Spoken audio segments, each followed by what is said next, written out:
La Bible dit, père, mère, n'irritez pas vos enfants. Ça veut dire quoi ça? Ça veut dire que les enfants, ils ont une certaine intimité, une liberté. Moi, j'ai vu des pères, des mères irriter leurs enfants. Si l'enfant ne veut pas quelque chose, il ne faut pas l'obliger à faire quelque chose. Parce que Dieu, lui, ne t'oblige pas à faire quelque chose. Mais tu peux lui expliquer les conséquences de cette chose-là. Tu dis à ton enfant, si tu fais cela, ça sera la conséquence de ça. Le résultat de ce que tu fais en ce moment-là, ça sera le résultat. Je crois que beaucoup de personnes, dans l'enseignement de leurs enfants, ne montrent pas les conséquences de leur enfant. Papa, maman, j'aimerais sortir avec une fille. Oui, d'accord. Tu veux sortir avec cette fille? Ok. Est-ce que cette fille, elle connaît le Seigneur? Premièrement.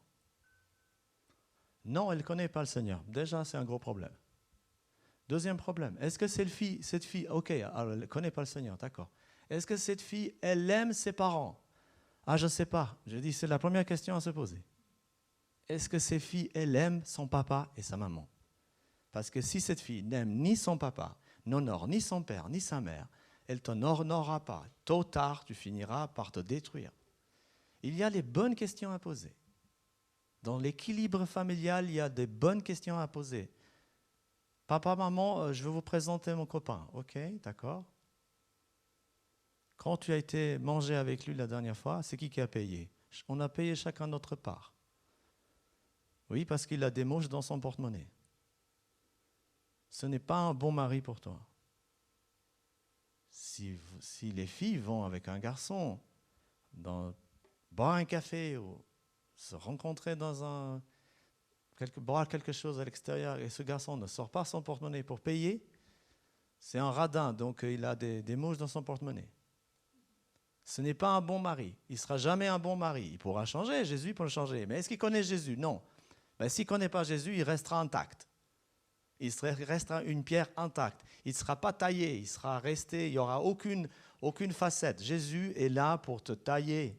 Il est celui qui vient, qui taille les pièces qui dépassent et tu deviens brillant. Vous savez, on peut prendre une pierre tellement moche, on peut le tailler comme il faut, lui donner une brillance incroyable. Vous pouvez voir ça.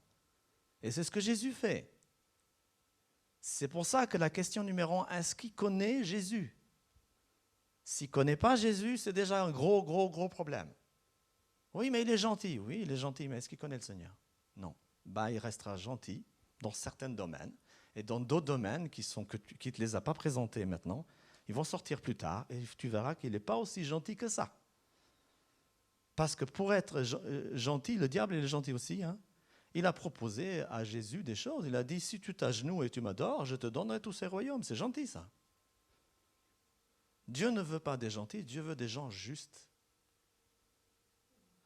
Mes amis, enseignez vos enfants. Enseignez vos jeunes, vos petits-enfants. Expliquez-leur la vie. Expliquez-leur ce que c'est les conséquences d'une chose, d'un acte. Vous faites une action, il y a toujours un résultat. Si vous faites rien, il y a aussi un résultat. Ça s'appelle le résultat des paresseux, ils font rien. Et c'est quoi le paresseux? La Bible dit, le paresseux, réveille-toi. Regarde le fourmi. Il travaille sans relâche. Et l'hiver, il ne se plaint pas, la fourmi. Hein. Elle a de quoi à manger. Et la Bible dit, oh, celui qui ne travaille pas, qui ne mange pas non plus. Ça, c'est l'apôtre Paul qui dit dans la parole. Pourquoi je vous dis ça? Parce que c'est important que nous, les chrétiens, on prenne les choses en main et qu'on explique à nos enfants ce qui est bien et ce qui n'est pas bien. Ils peuvent faire le mal, mais il y aura des conséquences de ce mal. On ne doit pas les empêcher, parce que quand on dit à un enfant, ne fais pas ça, ne regarde pas ici, si tu dis à un enfant, ne regarde pas ici, il va regarder. Mais si tu dis, ne regarde pas ici parce que tu vas recevoir une claque, là, il dit, bon, je vais regarder et je sais que je vais recevoir une claque. D'accord? Et là, peut-être qu'il regardera, mais il sait qu'il va recevoir une claque. Et là, il va recevoir une claque. Désolé, je suis un peu cru ce matin, mais c'est la vérité. Les enfants, il faut qu'on les enseigne. On vit des temps durs. Si nous, les chrétiens, nous n'enseignons pas nos enfants, qui va les enseigner? Le monde. Réveillons-nous, mes amis. Nous ne pouvons pas laisser nos enfants être envahis par le monde. Nous devons leur expliquer que les conséquences de leurs actes sont importantes. OK? Ça, c'était pour vous rappeler ce que j'avais dit il y a 2 semaines. Mais j'ai appuyé encore dessus. Maintenant, on commence celui que je vais parler aujourd'hui. Nous avons besoin d'un équilibre spirituel. Mais je vais continuer avec cet équilibre la semaine prochaine et on va continuer parce que j'ai envie que les frères et sœurs comprennent l'équilibre spirituel. On n'a pas besoin d'être intelligent, avoir 5 étages pour comprendre l'équilibre spirituel. C'est tout simple. La Bible dit, elle dit dans Philippiens 4, versets 6 à 7, elle dit « Ne vous inquiétez de rien ». Elle commence par ça. Déjà, ça, c'est un équilibre. Je m'inquiète de rien. Elle dit « Ne vous inquiétez pas de ça, de rien ». Mais en toute chose, par la prière et supplication, c'est quoi une supplication? S'il te plaît, Seigneur, j'ai besoin que mon enfant marche avec toi. S'il te plaît, Seigneur, je me mets par terre, je pleure. S'il te plaît, Seigneur, je te supplie, Père, je veux que mon enfant marche avec toi. Est-ce que tu l'as fait cela? Est-ce que tu t'es mis par terre à pleurer devant Dieu et dire, Seigneur, je t'en prie, je gémis, je souffre que mon enfant ne marche pas avec toi? S'il te plaît, Seigneur, je veux la guérison. Tu as dit dans la parole, tu as dit que je le veux. Seigneur, pitié, je veux la guérison. Tu l'as dit, donne-le-moi, tu me l'as donné. Je l'ai cette guérison-là. Et supplication avec action de grâce, pas avec orgueil, mais Seigneur, moi je ne sais pas tout. Je ne sais pas pourquoi cette personne elle est guérie et cela elle n'est pas guérie. Je ne sais rien. Je ne suis pas un homme qui sait tout. Je n'ai pas la réponse à tout. Je n'essaye pas de donner la réponse à tout. Seigneur, je ne sais pas, moi, je ne suis pas dans les cœurs des gens. Je ne sais pas comment les gens fonctionnent la nuit. Je ne sais pas, je ne vis pas avec eux. Mais je t'en prie, Seigneur. Je t'en prie, je te supplie, Père. Je veux que mon enfant marche avec toi. Parce que tu as dit dans la parole, toi et ta famille sera sauvée. Avec des actions de grâce. Faire connaître vos demandes à Dieu. Fais connaître tes demandes à Dieu. Ah ben moi, j'ai aucune demande. Puis si tu attends un petit peu avec la personne, non, moi, tout va bien chez moi. Tu restes quelques jours avec la personne, tu vois qu'en fait, elle a énormément de demandes. Elle pourrait remplir un camion de demandes. Et qu'est-ce qu'elle dit la parole? Elle dit que et la paix de Dieu, qui surpasse toute intelligence, gardera vos cœurs et vos pensées en Jésus-Christ. Voilà l'équilibre spirituel. Ne vous inquiétez de rien, mais faites connaître à Dieu de vos besoins. Pas vraiment faire connaître, mais après le supplier. Seigneur, tu as dit dans la parole que c'est comme ça et je veux croire ça. Vous savez, les gens, ils disent, oh, moi je crois à ça, et puis après, ils rentrent chez eux et puis c'est fini, ils ne croient à rien du tout. Ils regardent la télé et puis leur esprit est rempli d'informations et puis ils croient que bientôt il y aura une nouvelle vague de Covid qui va tuer la moitié de la population du monde. Et voilà, c'est ce qu'ils croient les gens. Vous savez, nous ne sommes pas de ce monde. Nous ne sommes pas de ce monde. Si tu es sensible à ces informations, il vaut mieux les éviter, ça ne sert à rien. Tu ouvres les informations, tu commences à croire qu'il y aura bientôt, il y aura la puce biologique qui va t'introduire à tous les êtres humains. Mais on le sait tout ça. Et alors, qu'est-ce qu'elle dit la parole? Ne vous inquiétez de rien. Mais il y a des gens qui s'inquiètent que peut-être dans leur vie, il y aura la puce. Mais ça ne sert à rien, bien sûr qu'il faut. On n'est pas bête, on voit que ces choses arrivent. Mais ce n'est pas ça qu'on doit mettre l'accent. On met l'accent sur Jésus-Christ et Jésus-Christ crucifié, ressuscité, 3e jour, et je sais ce qu'il a dit pour moi. Je serai Il y aura pour toi des projets de bonheur et de paix, mais pas de malheur. Alors si Dieu dit comme ça, Dieu n'est pas un homme pour mentir. Dieu n'est pas un homme pour mentir. Quand Dieu a dit qu'il y aura j'aurai pour toi des plans de bonheur et de paix et de joie et d'amour, c'est que c'est la vérité. Ne vous inquiétez de rien. Ah, mais qu'est-ce qu'il faut faire alors? La parole, elle est claire. Qu'est-ce que Jésus dit? Dans Matthieu 6, 33, il dit, cherchez premièrement le royaume de Dieu et sa justice, et la justice, et toutes ces choses vous seront données par surcroît. Parce que des fois, on cherche la meilleure télé, la meilleure bague, la meilleure coiffure, le meilleur chapeau, la meilleure robe, le dernier téléphone. Ça, c'est la mode. Hein. Aujourd'hui, on veut le meilleur téléphone, le dernier, le plus puissant. J'ai le téléphone le plus puissant. Mais est-ce que vraiment la Bible dit ça? Cherche le premier téléphone, le meilleur, ou bien les meilleures informations. Ah mais moi, vous savez, j'ai une chaîne de télévision où je regarde, c'est les meilleures informations du monde. Ah oui, bon, d'accord, mais la Bible, elle ne dit pas ça. Elle ne dit pas cherche la meilleure télé, cherche la meilleure coiffure, la meilleure personne avec qui vous voulez vivre votre vie. La Bible ne dit pas ça. Cherchez premièrement le royaume de Dieu, elle dit. Et la justice de Dieu. Premièrement, je recherche le royaume de Dieu. Deuxièmement, la justice de Dieu. Et après, si tu en as besoin d'une télé et puis que tu n'en as pas, Dieu suscitera quelqu'un de te donner une télé. Si tu en as besoin d'une maison et puis que tu n'en as pas, Dieu, je ne sais pas moi, quelqu'un t'hébergera, je ne sais pas, il se passera quelque chose. Mais si tu cherches, fais de l'éternel tes délices et il te donnera ce que ton cœur désire. Comment on fait des délices à l'éternel? En cherchant l'éternel. Passe du temps à la rechercher. Je suis à ta recherche. Dans la parole, dans la prière, dans la méditation, dans l'église. C'est dans l'église qu'on trouve le Seigneur. Moi, je l'ai trouvé le Seigneur ici. Hein. Bien sûr, quelqu'un m'a parlé, mais il m'a invité ici. C'est là que j'ai trouvé le Seigneur. Alléluia, mes amis. Je crois qu'il faut qu'on soit conscient qu'on doit chercher Dieu premièrement.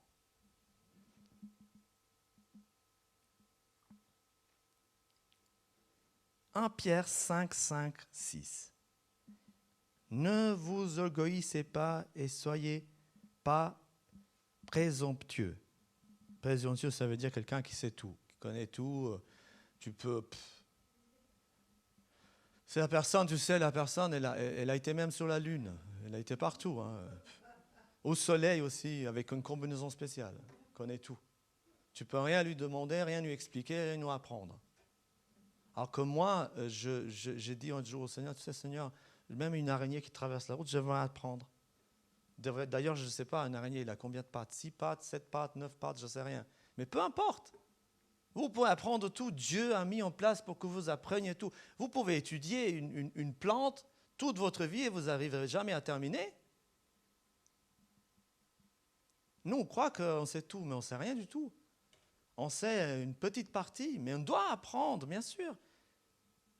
Dieu veut que tu apprennes. Dieu veut. C'est pour ça qu'il y a beaucoup de mystères, parce que Dieu veut que tu apprennes. Des fois, il y a des gens ils savent. Tu leur parles de la Bible, ils connaissent la Bible. De Genèse à Apocalypse, ils savent tout. Ils peuvent même te dire combien de lettres il y a dans chaque langue différente.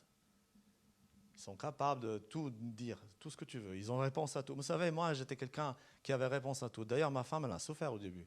Parce que j'avais réponse à tout. Chérie, tu penses quoi? Oui, j'avais une réponse. Oui, une réponse comme ça. J'avais réponse à tout. Aujourd'hui, je me suis assagi. J'ai dit, non, je ne sais pas. Elle est un peu surprise parce qu'elle dit, tu devrais le savoir. Avant, tu savais tout. Non, je ne sais pas. Je peux l'étudier, mais vu le temps que j'ai, je préfère passer du temps avec le Seigneur. Parce qu'il y a des gens aussi qui s'appuient sur leur propre sagesse. Et c'est ce que la Bible dit. Pour avoir un équilibre, on ne doit pas s'appuyer sur notre propre sagesse. Oui, c'est bon, pas de souci, j'y vais. Ce n'est pas ça la paix de Dieu. On doit avoir la paix de Dieu, mais on doit aussi comprendre qu'on est limité. Et là où je ne peux pas, Dieu peut. Là où ce n'est pas possible pour moi, c'est possible pour Jésus.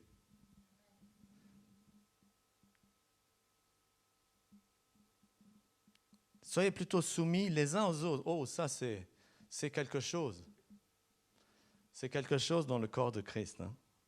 On a plutôt envie de dire que je sais mieux que celui qui est en face de moi. Et Jésus, il en parle, hein, il est très clair. Il dit, vous voyez bien la paille dans l'œil de votre frère, mais vous ne voyez pas la poutre dans votre œil. Ça veut dire quoi? Ça veut dire que des fois, on se surestime. Et surestimer, ce n'est pas bon non plus. Sous-estimer non plus. Il faut avoir un équilibre. Et c'est ce que Dieu veut, que tu aies cet équilibre-là. Je suis une personne qui aime Dieu, qui est simple, qui a plein d'amour, qui veut encore travailler pour l'amour de Dieu grandisse en moi, qui veut travailler encore pour étudier des choses. Je ne sais pas tout, je peux apprendre d'un enfant. Vous savez, vous avez peut-être entendu parler du philosophe Aristote. C'est un philosophe grec très intelligent. Vous avez peut-être entendu parler de ça. Un jour, il y a un enfant du village, un paysan, enfant, voilà, un simple enfant, d'ailleurs, on ne connaît même pas son nom. Tu vois? On ne sait même pas qui c'est. Et il a demandé à Aristote, il a dit, ma famille a besoin du feu, est-ce que tu peux m'en prêter du feu? Il m'a dit, oui, je t'en prête bien du feu, mais tu n'as aucun outil pour le transporter. Le feu, il était dans les braises, on prenait, puis on transportait chez une autre maison.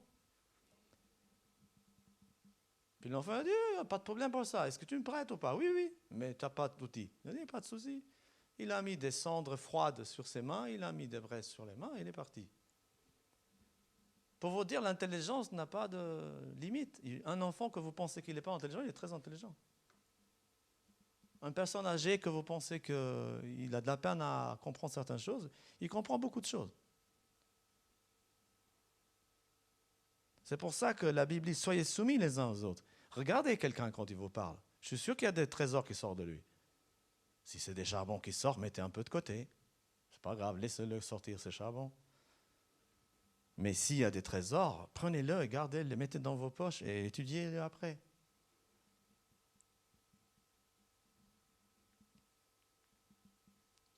Et dans une attitude de crainte, est-ce qu'on doit avoir la crainte de Dieu, mes amis?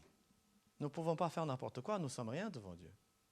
Vous savez, une nuit, je me suis réveillé, c'était cette semaine, à 3h30, je dis, Seigneur, je t'aime, tu es merveilleux. Comme j'ai l'habitude de lui dire, Seigneur, tu es vraiment, merci. Merci pour tout ce que tu me donnes, ma femme, mes enfants, je suis tellement gâté, t'es Dieu, t'es bon. Tata. Puis j'ai entendu audiblement, il m'a dit, je n'ai pas besoin de toi pour exister. Puis j'étais un peu choqué. Je n'ai pas besoin de toi pour exister. Dieu n'a pas besoin de nous pour exister. Hein. Dieu existe, c'est tout. Si quelqu'un vous dit Dieu n'existe pas, tu peux lui dire Dieu n'a pas besoin de toi pour exister, il existe.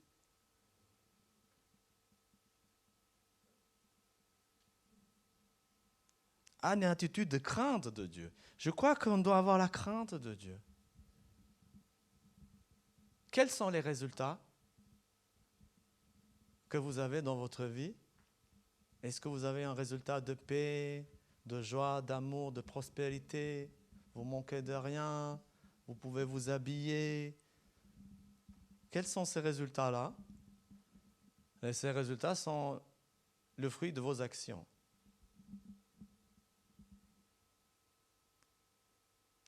Dans Philippiens 4, verset 8, tout ce qui est vrai, tout ce qui est honorable, tout ce qui est juste, tout ce qui est pur, tout ce qui est aimable, tout ce qui est bon et renommé, tout ce qui est excellent et digne de louange, c'est ce que vous devez méditer. Tout ce qui est vrai. Ça, c'est facile à savoir si c'est vrai ou pas. Mais est-ce qu'il y a des choses qu'on regarde dans la télévision sont vraies? Est-ce que tout est vrai, ce qu'ils disent? Si tu ne peux pas, savoir, laisse tomber, il n'y a aucune importance. Si une vérité, tu ne peux pas trouver la réponse, laisse tomber.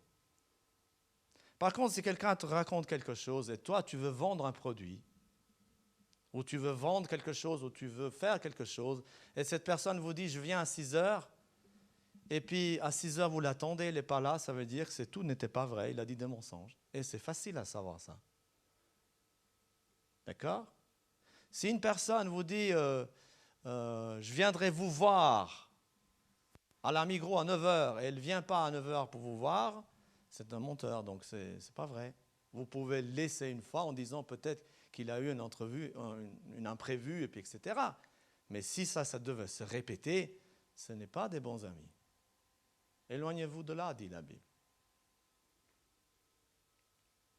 Tout ce qui est honorable, si vous voyez des gens qui parlent mal de leurs parents, qui critiquent leurs parents, éloignez-vous de ces gens-là, ils n'ont rien à faire dans votre vie. Parce qu'ils vous contaminent. Et vous savez, quand Jésus a envoyé les personnes pour semer la parole, il a dit, si les personnes vous reçoivent, que votre paix aille dans cette maison. S'ils ne vous reçoivent pas, que votre paix vienne à vous et mettez-vous dans un lieu public et secouez la poussière. Mais secouer la poussière, ça veut dire quoi? Ça veut dire qu'on doit se débarrasser des personnes qui peuvent être toxiques. D'accord? Tout ce qui est juste. Vous voyez une personne, elle a une plaque de chocolat, elle prend la grosse côté pour elle et elle vous donne une petite côté. Ben, vous voyez que ce n'est pas juste. Donc, qu'est-ce qu'elle a à faire dans votre vie, cette personne? Perdre trop de temps avec cette personne-là. Vous pouvez continuer à prier pour qu'elle change, oui, bien sûr. Ça, la prière, vous pouvez le faire, mais une personne qui fait ça, ce n'est même... OK? Tout ce qui est pur. Ce n'est pas parce que quelqu'un il s'habille bien et il cache son visage même, il se met un habit particulier, que cette personne est pure. Hein? C'est quand on vit avec la personne qu'on se rend compte qu'elle n'est pas vraiment pure. Hein? D'accord? Tout ce qui est aimable. L'amour, c'est quelque chose. Hein? Mais si une personne, elle vient vers vous, elle vous dit, je vous adore, en plus le mot, je vous adore, vous êtes une personne extraordinaire, d'accord? Attendez-vous à ce que vous demande quelque chose de particulier, que vous pouvez le faire. Moi, j'ai eu à faire ça dans mon travail. Des gens qui m'adorent, et puis 2 jours après, qui me demandent un truc pour que je leur fasse un truc. Ça, c'est pas l'amour, ça. Ça, c'est l'intérêt. Soyez vigilants, mes frères et sœurs. Soyez vigilants. Tout ce qui est aimable, tout ce qui est de bonne renommée. Qu'est-ce qui est de bonne renommée? Le miel. Si vous dites à quelqu'un, j'ai un pot de miel pour vous donner, il va dire, waouh, oui, c'est bon le miel. Hein? Mais si quelqu'un vous donne un pot de vinaigre, c'est aussi bon. Mais le vinaigre n'attire pas les mouches. Tout ce qui est excellent et digne de louange. Tout ce qui est excellent et digne de louange, ça vient de Dieu. Hein? C'est ce que nous devons méditer.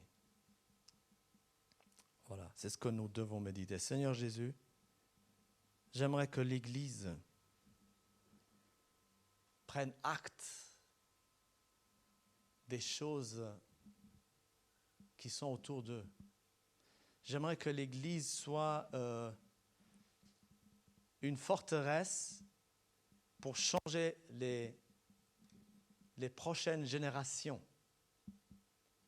Je souhaiterais que l'Église, je désire que l'Église et chaque membre de l'Église soit un disciple qui aime Jésus, qui suit Jésus et qui obéit à Jésus. Parce que aimer Jésus, c'est facile. Parce qu'il est bon. Parce qu'il nous donne. Parce qu'il est comme ça. Parce qu'il est mort pour nous à la croix. Parce que. On peut en rajouter. Suivre Jésus, mais surtout obéir à Jésus. Obéir à Jésus. Beaucoup de personnes manquent à l'obéissance. Et je ne veux pas être cette personne-là. Je veux une personne qui obéit à ta parole, qui obéit à ta parole de A à Z, parce que Seigneur, je veux cultiver mon champ.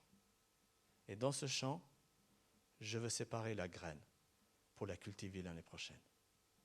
Je ne veux pas manger cette graine-là, mais je veux la cultiver à perpétuité, dans l'éternité. Dans le champ dans lequel Dieu vous appelle à travailler, c'est que vous ayez des graines pour l'année prochaine. Et il y a un temps, il y a des graines que vous devez donner à Dieu. À personne d'autre. À personne d'autre. Ces graines lui appartiennent. Et d'ailleurs, le semeur, s'il veut avoir un champ rempli de blé,